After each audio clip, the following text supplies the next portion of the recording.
Hey guys, I bought a Range Rover that's overheating. So in some of these modern cars, you got to pressurize the system for the water to go where it needs to go. So right now I'm going to show you basically what I'm doing and I'll explain what's happening. Here's the kit that pressurizes the system. This is my radiator plug. Here's some of the, this basically is different fittings that will fit to any radiator cap. You need to find which one matches yours. So the kit, basically the yellow tape matched up. All you gotta do is plug it in. Range Rover, you need it to hold 15 psi pressure, so basically slightly over that area right there. As I'm pumping it, it does not actually hold any kind of pressure, and everything's being leaked out over here. And this is actually where I've noticed a little bit of steam is coming out. So the car right now is on reduced power, but it basically was starting up just fine and driving it. Now, last time I shut it off, it did not want to start back up. And I think a lot of it has to do with because it's overheating. Well, because it was overheating, your computer detected that. Maybe it did not cool down.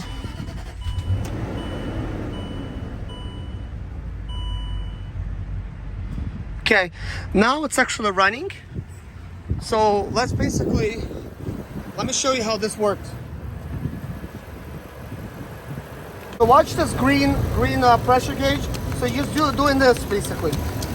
You're pressurizing it.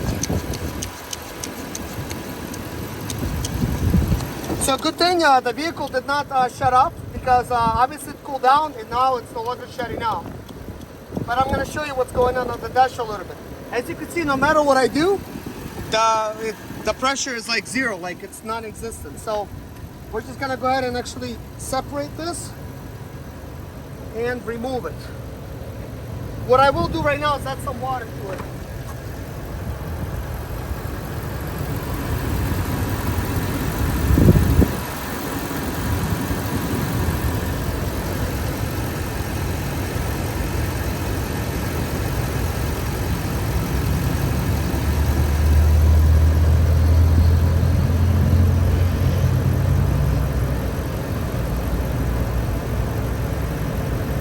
Last time I added a lot less water than this.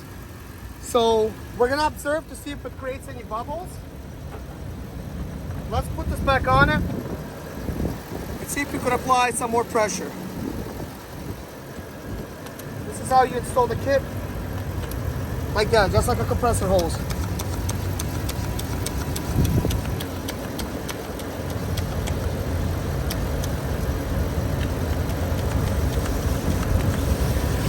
Take a look at this area here.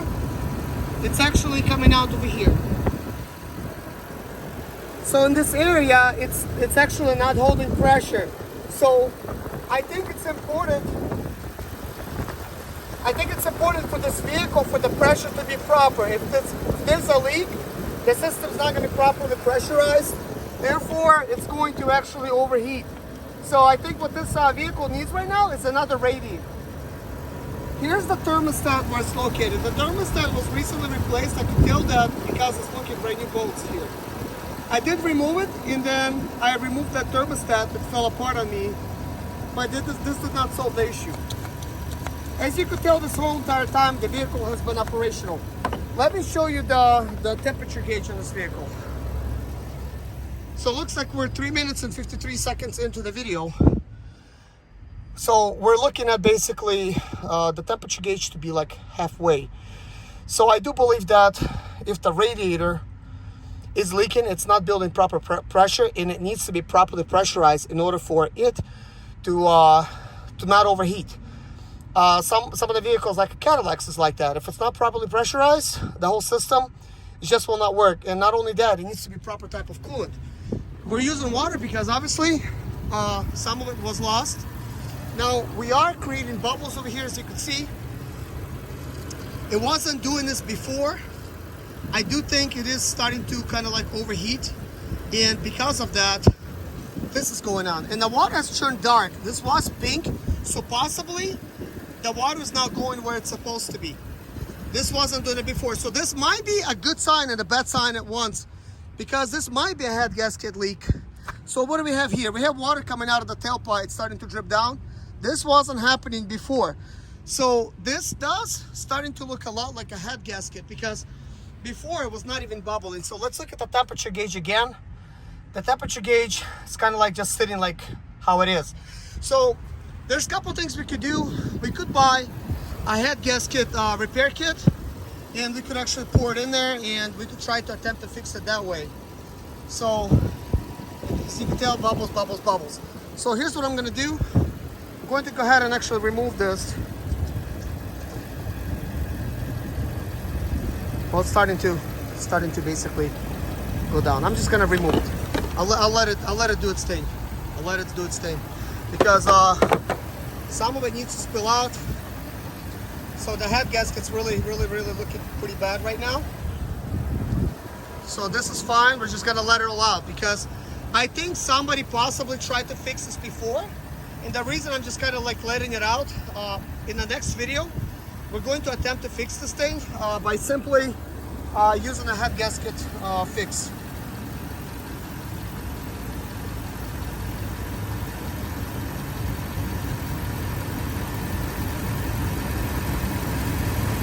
So let's see what's gonna happen. It's really bubbling, so I think the head gasket is pretty done in here. At least I know there's something going on. It's not just pressure related. It's just a head gasket, because it wasn't bubbling at all. Like, I'm serious. I was watching it another times I started it. Wasn't doing that at all. So let's see if the temperature's overheating pretty bad. It's still in the center, so that's good. So I think there is a possibility to save this engine simply running a head gasket mix in here and trying to save it that way. But I think I'm gonna have to get some more fluid and try to do that. But this fluid is dirty, and I think it's because now some of it is mixing together with the exhaust gases, and possibly this is why it's this dirty. So since the last cut, basically 30 seconds has passed, and I'm in here, and it looks like it's slightly below center for overheating. But at least I know what I'm dealing with right now. So let's go ahead and shut it off. Let's go ahead and shut it off, and let's take a look at that.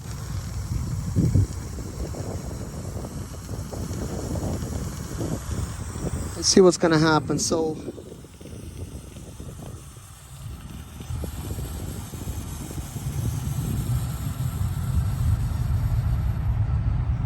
okay, now the water is starting to kind of like go down a little bit. Now I wanted the water to spill out how it was spilling out, because once I get the head gasket fixed, I want to make sure that I have enough water, but at the same time, well, excuse me, enough room for the head gasket repair kit, because it might be like a two-stage process. There is a way to run it as a least resort. So there is kind of like a pressure release over here. So this was slightly activated, and I think it's because it's kind of like attached over here.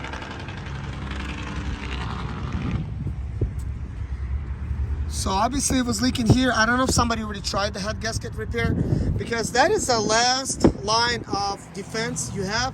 If it doesn't help, it doesn't help. You know, that's like one of those things. If it does not help you, then you have to take the engine out anyways. You have to replace it. And, you know, what can I say? It is what it is. You know, this is what you kind of run into with that. So with that being said, I'm just gonna go ahead and call this video to an end. I'm gonna shut things down. I'm gonna go return this kit back to the store, because you rent it for $289. Once you give it back, they give you your money back. So that's what we're gonna do. And I'm gonna go ahead and buy a head gasket fix, make another video with me trying to fix it that way. Thank you guys for watching. See ya. Warning causes serious eye irritation.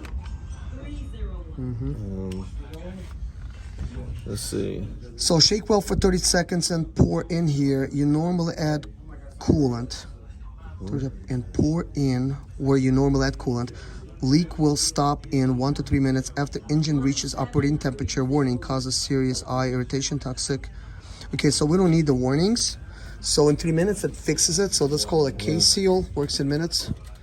So this is simple. It's very simple. I've used it one time on an Acura. I was I didn't want it. It was a V6 Acura that I didn't want to get into. I poured it in there. It alleviated my problem for a short amount of time. It didn't fix it, but it did alleviate the problem. I still could drive it for like about another week. But then I just tore into the engine just to be safe because I knew what it was. Okay, so it's like 18 bucks. Yeah. That's not bad. I was considering this stuff, coolant system repair, but this does not say head gasket. It says stop coolant leaks, overheating, and other cooling system problems. So this might work, but I like this. I'm gonna try this. Yeah, I would give it a go. I mean, It's like, hey, you know, better than taking anything apart. yeah. Yeah. Because Jaguar engines are no fun to rebuild. Really? Yeah. I mean, no, not really. It could be fun headache. It could be a front headache. It'd be interesting, but... It'd be interesting, yeah. But anyways, let's try this.